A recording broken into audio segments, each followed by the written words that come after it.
बिस्मिल्लाहिर्रहमानिर्रहीम अस्सलाम वालेकुम वरहमतुल्लाहि वबरकातुहू। नाज़रीन, it's you fun and enjoying hill, it's me Waleed Khan. उम्मीद है कि आप ठीक ठाक होंगे। आज हम एक नई इलेक्ट्रिकल कंपोनेंट को डिस्कस करने जा रहे हैं जिसका नाम है वेरिएबल वायर वाउंड रेजिस्टर। ये असल में एक ऐसा इलेक्ट्रिकल कंपोनेंट है जिसको हम दो पर्पजेस के लिए इस्तेमाल कर सकते हैं। पहला पर्पज ये है कि हम इससे किसी भी गिवन अमाउंट ऑफ करंट को इंक्रीज या डिक्रीज कर सकते हैं। कहने का मतलब ये है कि इसको हम इसके रेजिस्टेंस को इंक्रीज या डिक्रीज करने से किसी करंट की अमाउंट को इंक्रीज या डिक्रीज कर सकते हैं। मतलब दूसरा पर्पज ये है कि किसी भी कांस्टेंट पोटेंशियल डिफरेंस सोर्स से हम वेरिएबल पोटेंशियल डिफरेंस ले सकते हैं। मतलब कहने का ये है कि इसको हम एज अ वेरिएबल रेजिस्टर भी इस्तेमाल कर सकते हैं और साथ साथ इसको हम एज अ पोटेंशियल डिवाइडर भी इस्तेमाल कर सकते हैं। अच्छा, इसके ऊपर लिखा गया है रियोस्टेट। ये कैसे फंक्शन करता है, इससे पहले हम इसके कुछ डिफरेंट कंपोनेंट्स को डिस्कस करते हैं। इसका ये वाला जो ये हमारे पास जंक्शन नंबर फर्स्ट है, this is junction number second and this is junction number third. और साथ साथ इसमें आपको देख रहा है ये वाला हमारे पास एक मूवेबल की है जिसको हम झुकी कहते हैं। This is moving over the metallic rod right toward left and toward right.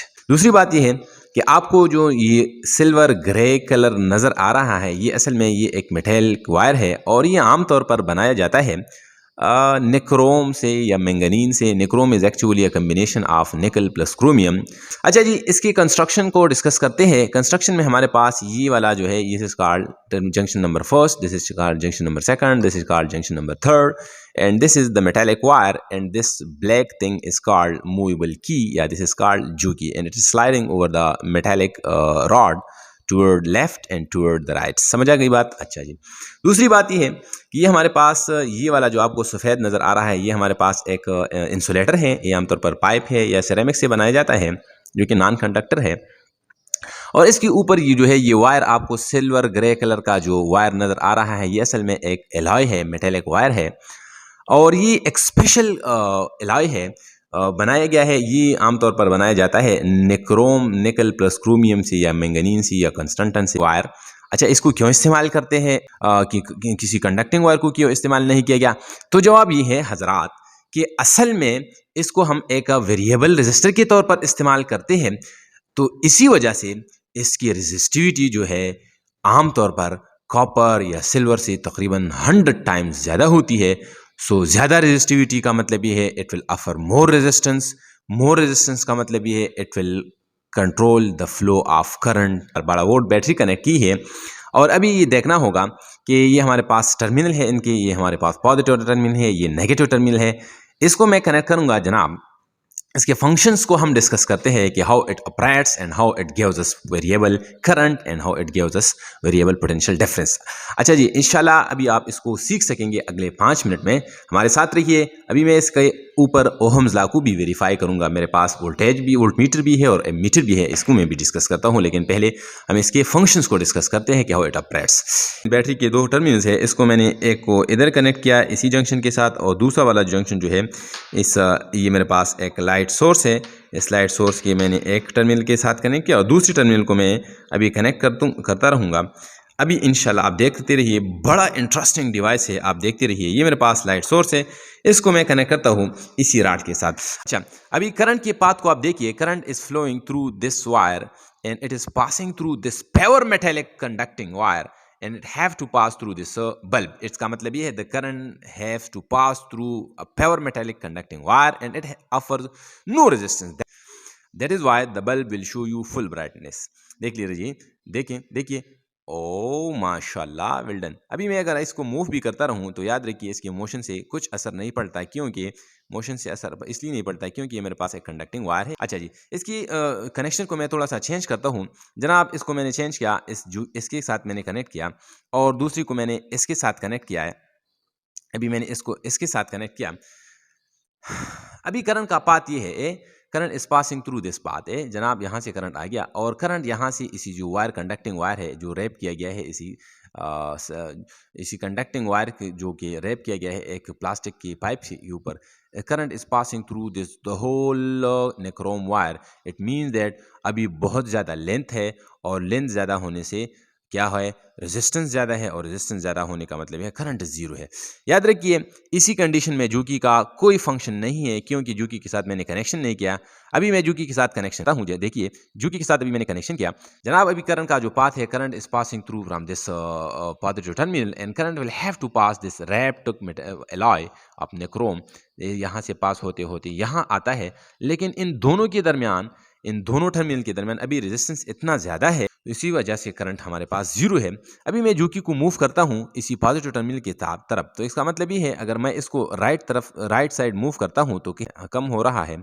अच्छा, अभी मैं जूकी को राइट साइड पर मूव करता हूँ, इसका मतलब ये है कि जूकी की राइट साइड पर मूव होने का मतलब ये है कि इन पॉजिटिव और नेगेटिव टर्मिनल के दरमियान लेंथ डिक्रीज हो रहा है, और लेंथ डिक्रीज होने का मतलब ये है रेजिस्टेंस डिक्रीज हो रहा है, और रेजिस्टेंस डिक्रीज होने का मतलब ये है करंट इंक्रीज हो रहा है। और जनाब आप देखते रहिए लाइट ऑन हो गया। अभी इसको मैं और भी राइट साइड मूव करता हूँ जूकी को, तो राइट साइड मूव करने का मतलब ये है लेंथ डिक्रीज का मतलब ये है रेजिस्टेंस डिक्रीज होने का मतलब ये है करंट इंक्रीजेज, एंड इंशाल्लाह I know it will show full brightness. कहने का मतलब ये है कि अभी करंट यहाँ से गुजरता हुआ एक टर्मिनल से या एक या दो वायर से पास होता है और डायरेक्टली इस जूकी के साथ कनेक्ट हो गया। कहने का मतलब ये है कि अभी रेजिस्टेंस क्या हो गया, ज़ीरो हो गया, और रेजिस्टेंस ज़ीरो का मतलब ये है कि क्या, करंट मैक्सिमम हो गया।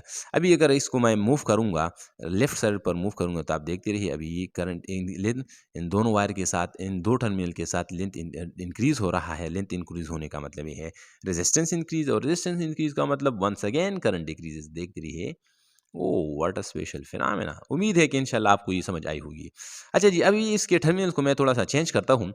ये भी नोट कीजिए, ये जनाब इसको मैंने, ये मेरे पास नेगेटिव टर्मिनल है, इसको मैंने इधर कनेक्ट किया है, और ये मेरे पास पॉजिटिव टर्मिनल है, ये मैंने इस जूकी के साथ कनेक्ट किया जी। तो अभी मैं इसको मैंने पॉजिटिव टर्मिनल को जूकी के साथ कनेक्ट किया है, वही फिनोमेना है, आप देखते रहिए। अभी मैं इसको मूव करता हूँ, जूकी को मैं मूव करता हूँ लेफ्ट साइड पर, तो याद रखिए लेफ्ट साइड पर मूव होने का मतलब है करंट इन दो टर्मिनल के दरमियान जो लेंथ इंक्लूड है, इसी लेंथ डिक्रीज हो रहा है। लेंथ के डिक्रीज होने का मतलब है रेजिस्टेंस डिक्रीज हो रहा है, और रेजिस्टेंस डिक्रीज जो रकीब डिक्रीज हो गया, तो कहने का मतलब यह है करंट इंक्रीज हो जाएगा। तो इंशाल्लाह आप देखते रहिए, लाइट के ब्राइटनेस को देखते रहिए। लाइट ने फुल ब्राइटनेस थी। तो जनाब अभी मैंने इमीटर को कनेक्ट किया है, रियोस्टेट के साथ मैंने सीरीज में कनेक्शन किया है। The purpose of the ammeter is to measure the electrical current in the circuit. अभी ये देखना होगा, अगर मैं जूकी को मूव करता हूं toward the right side, resistance decrease होगा। रेजिस्टेंस की डिक्रीज होने का मतलब यह है कि यहाँ पर डिफ्लेक्शन ज़्यादा होना चाहिए। ओहम्स लॉ को भी वेरीफाई करेंगे, और साथ साथ ये भी शो करेंगे कि कैसे हमारे पास अगर यहाँ पर डिफ्लेक्शन ज़्यादा हो गया, मतलब कहने का यह है कि करंट ज़्यादा हो गया, तो यहाँ पर ब्राइटनेस भी ज़्यादा होना चाहिए। कनेक्शन मैंने कुछ यूँ किया है कि the positive terminal of the battery has been connected to the emitter as an input, and the output has been taken and it is connected with this junction of the rheostat. अभी इसको मैं जूकी को right side पर move करता हूं। आप यहां पर डिफ्लेक्शन को देखिए, इनिशियल हमारे पास डिफ्लेक्शन जीरो है। कहने का मतलब यह है कि यहां इन दोनों टर्मिनल के दरमियान जो रेजिस्टेंस है इनफाइनाइट है, और रेजिस्टेंस इनफिनिट का मतलब यह है करंट हमारे पास जीरो है। That is why the bulb is turn off. इसको मैं मूव करता रहूंगा, और मूव करने से यहाँ पर डिफ्लेक्शन भी ज़्यादा हो जाएगा, करंट भी ज़्यादा शो करेगा, और करंट के ज़्यादा होने से यहाँ पर ब्राइटनेस भी ज़्यादा शो करेगा। देखते रहिए, नीडल को भी देखते रहिए, और साथ साथ इस लाइट को भी देखते रहिए। इसको मैं मूव करता हूँ, अभी यहाँ पर डिफ्लेक्शन शुरू हो गया, डिफ्लेक्शन हमारे पास शुरू हो गया। डिफ्लेक्शन को भी देखते रहिए, यहाँ पर जो ही मैं जूकी को मूव करता हूँ राइट साइड पर, यहाँ पर डिफ्लेक्शन भी ज़्यादा हो रहा है। डिफ्लेक्शन से ज़्यादा होने से यहाँ पर लाइट को भी देखते रहिए। लाइट हमारे पास अभी इंशाल्लाह ये ऑन हो जाएगा। डिफ्लेक्शन को भी देखते रहिए, और माशाल्लाह दोनों हमारे पास वेरीफाई हो गए। करंट ज़्यादा हो गया, करंट के ज़्यादा होने से यहाँ पर ब्राइटनेस भी ज़्यादा हो गया। अभी मैं इसको मूव करता हूँ टुवर्ड द लेफ्ट साइड। अभी रेजिस्टेंस इंक्रीज़ हो जाएगा, और रेजिस्टेंस की इंक्रीज़ होने से करंट भी डिक्रीज़ हो जाएगी। इसी वजह से ब्राइटनेस डिक्रीज़ हो जाएगी, और light will turns off after some time.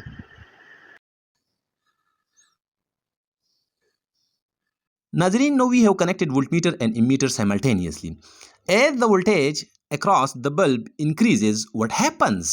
The current also increases, which is in fact Ohm's law as we slide the juki toward the right side. And अगर हम जूकी को लेफ्ट साइड पर move करें, तो left side पर move होने का मतलब ये है the voltage across the bulb decreases, hence the current decreases, and the bulb बबंशी bulb will turns down. That is verification and demonstration of Ohm's law.